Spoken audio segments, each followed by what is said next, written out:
আজকে আমি পাস্তা বানাবো, তার জন্য সব কিছু রেডি করেছি।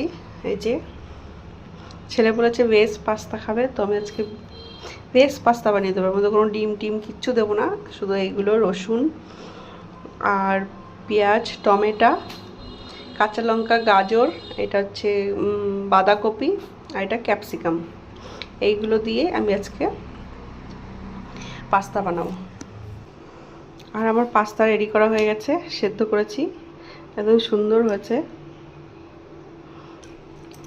সেদ্ধ করে একটু ঠান্ডা জল দিয়ে ধুয়ে নিয়েছি যাতে না লাগে গায়ে, ওই জন্য ঝুরঝুরে হয়েছে। দেখো, ছেলের টিফিনে আজকে এই দেবো, ছোটো ছেলেও এই খাবে, ওরা পাস্তা খুব ভালো খায়। তো বলেছে মা আমার আজকে ভেজ পাস্তা বানিয়ে দেবে, তো আমি আজকে পাস্তা বানাবো। তো চলো বানাই। কড়াইতে সাদা তেল দেব, বা আমরা সাদা তেল বলি, রিফাইন্ড অয়েল দেবো। আমার কাছে বাটার ছিল না, তাই আমি রিফাইন্ড অয়েল দিয়ে বানাচ্ছি। বাটার দিয়ে বানালে পাস্তা খুব সুন্দর টেস্ট হয়। তো সাদা তেলের মধ্যে দেবো রসুন আর কাঁচা লঙ্কা কুচি আর সামান্য একটু পেঁয়াজ কুচি। এইগুলো ভালো করে একটু নেড়ে চেড়ে নেব। একটু হালকা ব্রাউন কালার হলেই তার মধ্যে সবজি দেবো।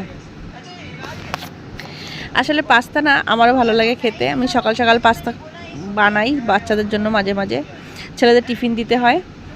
তো আমার পেঁয়াজ আর রসুন হালকা ভাজা ভাজা হয়ে গেছে। এবার দেবো গাজর। গাজর যেহেতু শক্ত, তো তাই জন্য গাজর আর টমেটো দেবো যাতে টমেটোটা ভালো করে গলে যায়। এগুলো দিয়ে ভালো করে একটু 30 সেকেন্ড মতো নাড়িয়ে নেব। আর গাজর, ক্যাপসিকাম, ক্যাবেজ এইগুলো একটু হালকা কাঁচা কাঁচা থাকলেও ভালো লাগে, কোনো অসুবিধা হয় না। তো সেই জন্য হালকা নাড়িয়ে চাড়িয়ে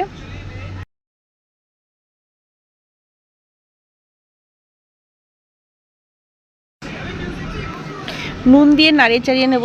নুন দিলে কি হবে, টমেটোটা গলে যাবে আর গাজরটাও তাড়াতাড়ি গলে যাবে। আমি একবারেই নুন দিয়ে দিয়েছি, আর আমার পাস্তার সময় আর নুন দেওয়া লাগবে না। এবার আমি ক্যাবেজ বা বাঁধাকপি আর ক্যাপসিকামগুলো দিয়ে দেবো। ক্যাপসিকামগুলো লম্বা লম্বা হয়ে গেছে, তা পাস্তার সাইজের সাথে ম্যাচ হবে না।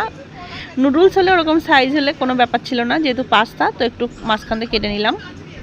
এবার হালকা ভেজে নিয়ে এর ভিতরে পাস্তা দিয়ে দেবো। পাস্তা দিয়ে নাড়িয়ে চাড়িয়ে নিয়েছি। এবার দেবো চিনি। চিনিটা দিলাম কারণ চিনি দিলে একটা আলাদাই টেস্ট আছে।